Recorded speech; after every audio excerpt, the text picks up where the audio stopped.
नाज़िर मियां साहब में union of journalist Shikarpur तरफ़ां अजय लालवानी के कातिलनि जी गिरफ़्तारी लाइ एहतजाजी मुज़ाहिरो कयो वियो। उन हवाले सां ॾिसूं था ज़ुबैर अहमद शेख जी ही रिपोर्ट। अजय कुमार के कत्ल खिलाफ़ प्रेस क्लब हमायूं शरीफ के सहाफ़िन ऐं टीम धरती धरणी के सहाफ़िन एहतजाज किया है। असीं एहतजाज में मौजूद आहियूं। असीं सहाफ़िन सां ॻाल्हि ॿोल कंदासीं तो हू इन कत्ल के बारे में छा चई रहिया आहिनि। सिंध में ख़ास करे असांजी जेका सिंधी सहाफ़त आहे, सिंधी या उर्दू मीडियम जेका सहाफ़त आहे, उन ते असांजा हमला रोज़ाने बुनियाद ते थियनि था। ख़ासि करे ईअं चइजे त जेके असांजा उत्तर सिंध जा इलाइक़ा आहिनि उन्हनि में सहाफ़त करणु तमामु ॾुखी आहे।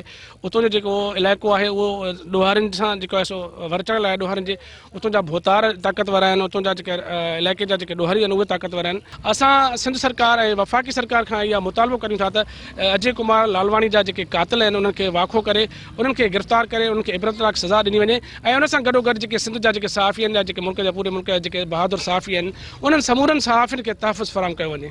जेको बि हक़ सचो लिखे थो उनखे उनजो आवाज़ दॿाए थो वञे।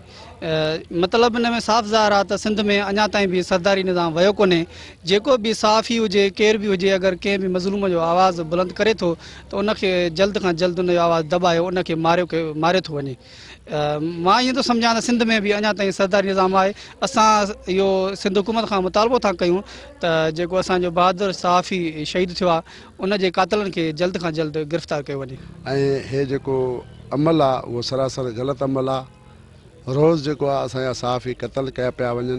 कॾहिं ज़ुल्फ़कार मुदरानी खे शहीद कयो पियो वञे, कॾहिं नूर नजवानी खे शहीद कयो पियो वञे, कॾहिं अज़ीज़ मेमण खे शहीद कयो वञो पियो, कॾहिं